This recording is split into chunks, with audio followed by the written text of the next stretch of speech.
किसी देश में अगर हिंसा की आग भड़कती है तो उस देश के पड़ोसी मुल्क टेंशन में आते हैं। और पाकिस्तान एक ऐसा मुल्क जो बांग्लादेश में लगी बर्बादी की आग पर खुश हो रहा है।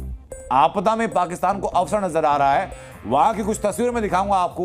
उसके पहले पाकिस्तान के प्रमुख अखबार ट्रिब्यून के फ्रंट पेज की हेडलाइन आप देखिए, बांग्लादेश में जनता की जीत हुई। इसी से पाकिस्तान की खुशी का पता चलता है। पीपल्स पावर प्रिवेल्स, ये ट्रिब्यून की हेडलाइन है बांग्लादेश को लेकर। उसे बांग्लादेश में लगी हिंसा की आग देखकर सुकून मिल रहा है और शायद तभी पाकिस्तानियों के चेहरे भी खिले हुए हैं। पाकिस्तानी ईद मना रहे हैं। बांग्लादेश की हिंसा और शेख हसीना के बांग्लादेश से निकलने पर बड़ी बड़ी डिबेट्स हो रही हैं। हिंसा को कभी भी जायज ठहराया नहीं जा सकता, लेकिन पाकिस्तान और इस मुल्क की आवाम के लिए हिंसा जायज है। उसे जलते हुए बांग्लादेश में खुद के लिए एक मौका दिख रहा। तो खबरें बांग्लादेश को लेकर, शेख हसीना को लेकर लगातार आ रही हैं। खबर यह कि शेख हसीना अगले 48 घंटों में भारत छोड़ सकती हैं। खबर यह कि उन्हें शरण दिलाने में भारत अपनी तरफ से कुछ कर नहीं रहा। लेकिन आपको एक खबर यह देंगे कि शेख हसीना के भारत में शरण लेने में रुकावटें कहां हैं। अगर रिश्ते अच्छे हैं सरकार के साथ भी, रणनीतिक तौर पर भी, राजनयिक तौर पर भी, तो संकट क्या है? क्यों शरण भारत में नहीं दी जा रही?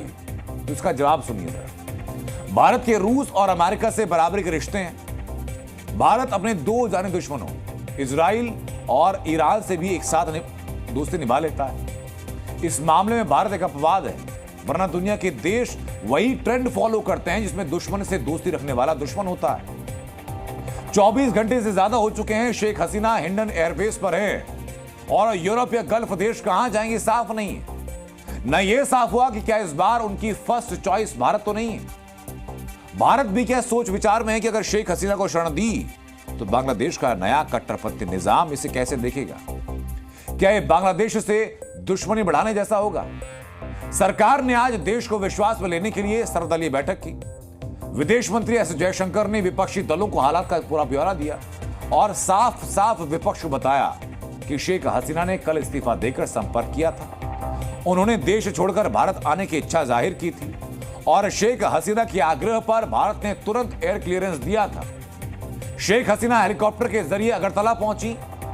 शेख हसीना सदमे में है कि वो थोड़ा वक्त लेना चाहती हैं। भारत ने हर संभव मदद का भरोसा शेख हसीना को दिया और विदेश मंत्री ने कहा कि हम चाहते हैं कि थोड़ा रुक कर भविष्य की योजना पूछें। बेहतर बात यह कि इस सर्वदलीय बैठक में पूरा विपक्ष सरकार के साथ हम कदम बनकर खड़ा दिखा।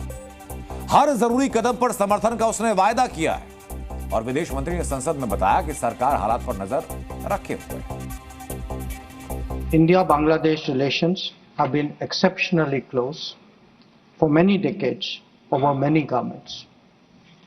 Concern about recent violence and instability there is shared across the political spectrum.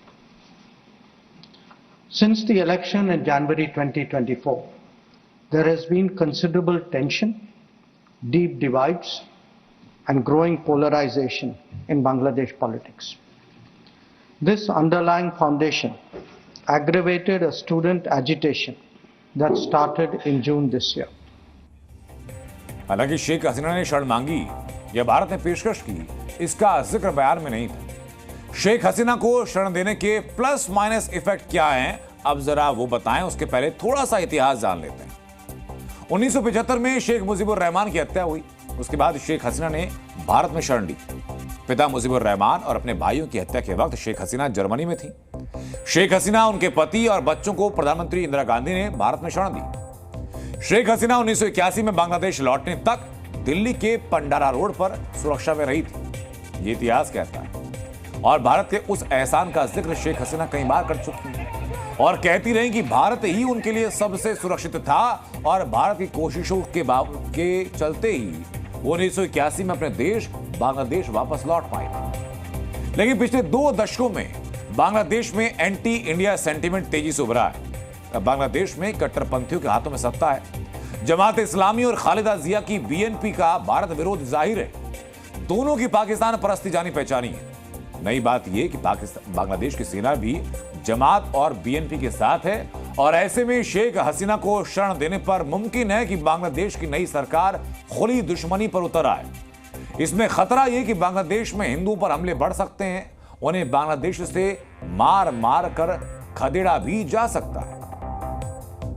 और ये हालात अभी से दिख रहे हैं। शेख हसीना के तख्ता पलट के बाद से बांग्लादेश की आर्मी कहने को शांति की अपील कर रही है, लेकिन हिंदुओं पर हर मिनट हमलों की नई तस्वीरें सामने आ रही हैं। हिंदू पलायन वहां से कर रहे हैं।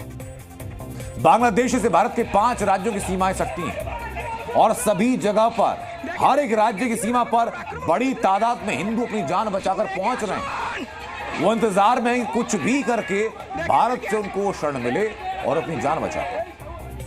बांग्लादेश में हिंदुओं की आबादी 1 करोड़ 30 लाख। हिंदुओं की स्थिति पाकिस्तान से बुरी हो सकती है। विस्थापित हिंदुओं का सारा बोझ भारत पर आएगा। ये बड़ी चुनौती होगी। बांग्लादेश में हिंदुओं पर हमलों में कल से आई तेजी को देखकर वजह हो सकती है क्योंकि शेख हसीना भागकर भारत आई, क्योंकि भारत ने एयर क्लियरेंस दिया, क्योंकि शरण देने से साफ इनकार भारत ने नहीं किया। पाकिस्तान कल से बांग्लादेश को उकसाने में लगा है कि शेख हसीना को टेम्परेरी शरण देना भी बांग्लादेश से दुश्मनी जैसा है। शेख हसीना से एनएसए अजित डोभाल के मिलने पर पाकिस्तान के पूर्व मंत्री फवाद चौधरी ने बयान दिया था और कहा कि बांग्लादेश में पूर्व जनविरोधी सरकार का समर्थन करना भारत तुरंत बंद करे। शेख हसीना से डोभाल की मुलाकात बांग्लादेश के अंदरूनी मामलों में दखल है, कि पाकिस्तान के मंत्री बयान कर रहे हैं। लोकतंत्र के नाम पर वहां तानाशाही चला रही थी। चाहे बांग्लादेश हो, चाहे हिंदुस्तान हो, किसी भी डेमोक्रेटिक कंट्री में एक हद तक जनताएं सह लेती है, बाद में सड़क पर उतरती है। मुझे पूरी उम्मीद है कि हमारे प्राइम मिनिस्टर, हमारे एमईए जयशंकर जी पूरे घटनाक्रम पर बीते कई हफ्तों से जो चल रहा था उस पर नजर बनाए रखे होंगे। जी न्यूज़।